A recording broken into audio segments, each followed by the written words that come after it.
YesMin con Jesús, América Latina. Señor mío y Dios mío, creo firmemente que estás aquí, que me ves, que me oyes. Te adoro con profunda reverencia. Te pido perdón de mis pecados y gracia para hacer con fruto este rato de oración. Madre mía Inmaculada, San José, mi Padre y Señor, Ángel de mi guarda, intercedan por mí.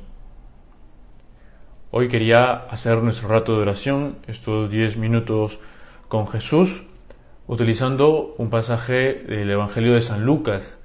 Nos dice el evangelista: estaba Jesús expulsando un demonio que era mudo, y cuando salió el demonio, habló el mudo, y la gente se quedó admirada. Y esto me recuerda a unas palabras que decía San José María, o mejor dicho, un modo de referirse a este demonio que era mudo. Y es que San José María hablaba que el demonio mudo es justamente la falta de sinceridad, que a veces nos puede invadir, que a veces el demonio utiliza como una herramienta para alejarnos de Dios, esa falta de sinceridad. Y es lo que tal vez no permitía que ese hombre fuera libre, la sinceridad. Y este tiempo de Cuaresma, este tiempo de preparación, este camino que estamos recorriendo contigo, Señor, preparándonos para vivir esos misterios centrales de nuestra fe, puede ser una ocasión extraordinaria, una ocasión propicia para hacer examen, para ser sinceros con Dios, a sincerarnos y decir: Señor, a ver, ¿cómo va mi vida hasta ahora? Podemos decir de toda nuestra vida, o de lo que va del año, o por un periodo de tiempo concreto, sincerarnos y decir: Señor, ayúdame, vamos a revisar, vamos a limpiar la casa. También por eso se recomienda esos ejercicios espirituales, como pueden ser un retiro espiritual, un curso de retiro, que nos ayudan justamente a hacer examen y sobre todo a hacer oración, porque en la oración es donde vemos qué es lo que Dios quiere de nosotros, dónde quiere que mejoremos, qué quiere que cambiemos. Es la oración. También en otra oportunidad los discípulos del Señor no pueden expulsar un demonio de una persona. Y entonces nuestro Señor le dice que ese tipo de demonio necesita de mucha oración y mortificación. Por tanto, Dios mediante no tendremos un demonio dentro de nosotros, Dios no lo permita jamás, pero sí podemos tener ese demonio de la falta de sinceridad con Dios, de la falta de sinceridad con nosotros mismos. Y la escena continúa, porque cuando tú, Señor, expulsas a aquel demonio, la gente empieza a murmurar. Dice San Lucas: pero algunos de ellos dijeron: expulsa los demonios por Beelzebul, el príncipe de los demonios. Y otros, para tentarle, le pedían una señal del cielo. Pero él, que conocía sus pensamientos, les replicó: todo reino dividido contra sí mismo queda desolado, y cae casa contra casa. Es, diríamos, una escena que al Señor le debe haber dolido, ¿no? Porque ha hecho un milagro, ha hecho un signo, si quieres, y sin embargo la gente no cree en el Señor, no creen en ti.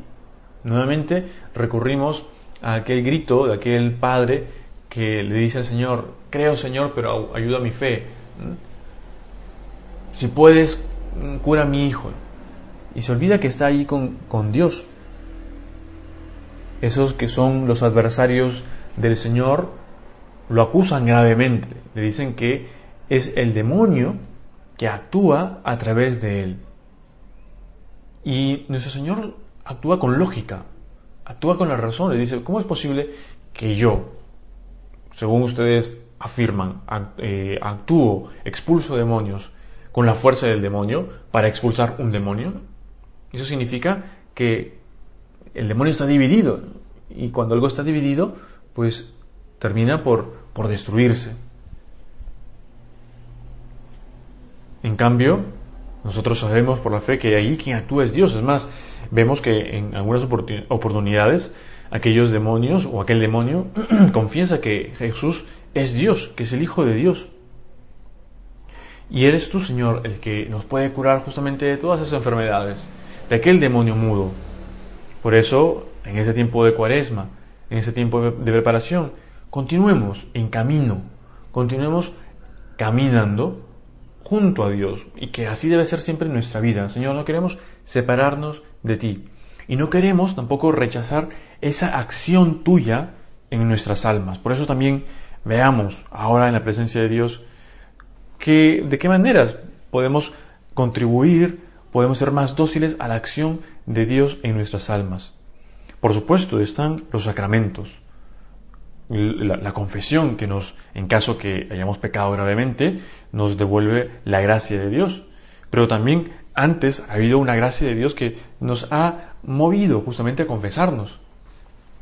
También cuando tengamos pecados veniales, nos vamos justamente a la confesión para que Dios nos ayude, nos perdone esas faltas, esos pecados veniales que no nos quitan la gracia, pero sí nos aumenta la gracia. Por supuesto, la fuente y raíz de la vida interior, de nuestro trato con Dios, mejor dicho, de la vida sobrenatural, la Eucaristía. Y también tenemos esas otras prácticas de piedad tan importantes, tan esenciales como son la oración, lo que estamos haciendo tú y yo en este momento, y otra práctica que ahora que estamos en Cuaresma diríamos que está de moda, o sobre todo está muy presente.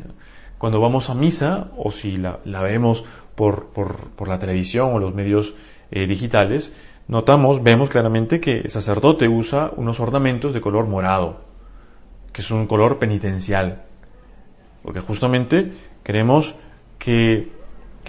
Señor, darnos cuenta al recorrer este camino, al leer esos pasajes del Evangelio, esos 40 días y 40 noches que pasaste en el desierto en penitencia, preparándote para ese ministerio tuyo, ese ministerio público, revelarte ante toda esa gente que luego te seguirá, otros te abandonarán, pero sobre todo para esa pasión, muerte y resurrección tuya.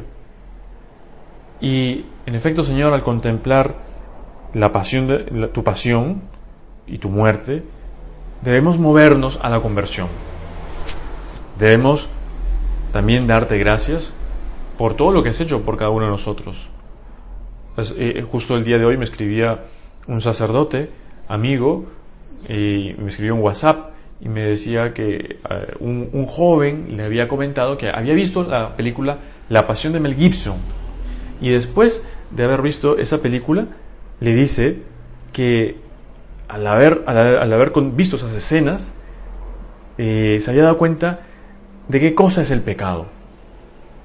Es decir, no tuvo que ir al catecismo, que también es una fuente extraordinaria, y conviene leer el catecismo y estudiarlo. Nos dirá el catecismo qué es el pecado, o si quiere vamos a un tratado de teología. Pero en esas escenas de esa película, al ver ese modo de representar lo que tú habrías sufrido, Señor, lo que tú sufriste, se dio cuenta que es el pecado, porque tú llevaste nuestros pecados. En un salmo se dice que el Señor tiró nuestros pecados sobre sus hombros, sobre su espalda, y los ha borrado. También los sacerdotes, en lo que se llama la liturgia de las horas, en lo que se llama la hora media, decimos, refiriéndote a ti: así pues nosotros, sus siervos ya redimidos, le pedimos que se digne liberarnos del mundo, una vez cancelado aquel decreto que había contra nosotros y nos era contrario. En efecto, estábamos condenados justamente por lo que es el pecado, lo terrible que es el pecado. Y cuando fuimos bautizados, cuando nos hemos incorporado a ti, Señor, hemos salido de la oscuridad y hemos pasado a la luz. Nos hemos convertido en templo del Espíritu Santo. Y queremos permanecer de ese modo.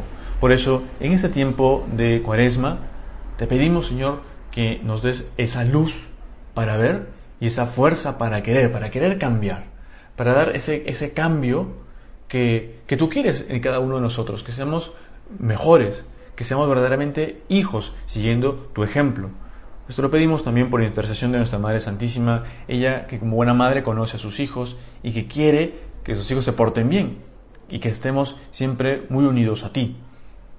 Te doy gracias, Dios mío, por los buenos propósitos, afectos e inspiraciones que me has comunicado en esta meditación. Te pido ayuda para ponerlos por obra. Madre mía Inmaculada, San José mi Padre y Señor, Ángel de mi guarda, intercedan por mí.